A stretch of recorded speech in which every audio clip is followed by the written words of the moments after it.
అందరికీ నమస్తే అండి. వెల్కమ్ టు అభిరుచి వంటలు. ఎన్నో హెల్త్ బెనిఫిట్స్ ఉన్న క్యాబేజీని ఎప్పుడు కర్రీలా కాకుండా క్యాబేజీ 65ని ఒకసారి ట్రై చేసి చూడండి. ఇది చారు, పప్పు చారులోకి సైడ్ డిష్గా చాలా బాగుంటుంది. ఇది చాలా సింపుల్గా 10 నిమిషాల్లోనే రెడీ అయిపోతుంది. కట్ చేసుకున్న ఒక కప్పు క్యాబేజీని తీసుకున్నానండి.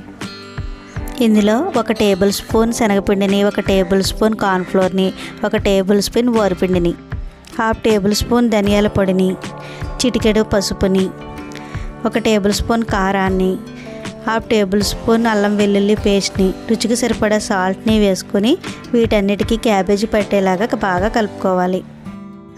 ఇందులో వాటర్ వేయవలసిన అవసరం ఉండదండి. క్యాబేజీలో ఉన్న వాటర్ సరిపోతుంది. ఇందులో చిటికెడు ఫుడ్ కలర్ని కూడా వేసుకొని క్యాబేజీకి పట్టేటట్టుగా బాగా కలుపుకోవాలి. ఇది కలిపేటప్పుడు వాటర్ అవసరమైతే 1 or 2 స్పూన్స్ వాటర్ని మాత్రమే వేసుకోవాలండి.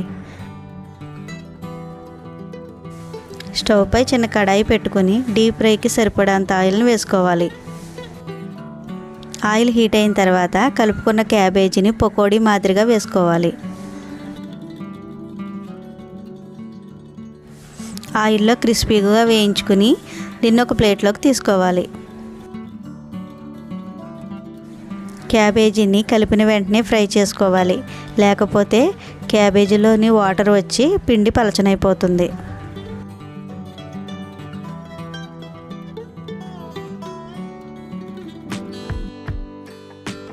ఇది సైడ్ డిష్గా చాలా బాగుంటుందండి.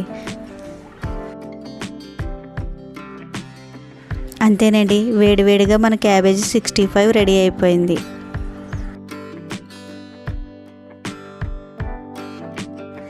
ఎంతో క్రిస్పీగా ఉండే క్యాబేజీ 65ని ఒకసారి ట్రై చేసి చూడండి. మా వీడియో నచ్చితే లైక్ చేయండి, షేర్ చేయండి, ప్లీజ్ సబ్స్క్రైబ్ చేసుకోండి.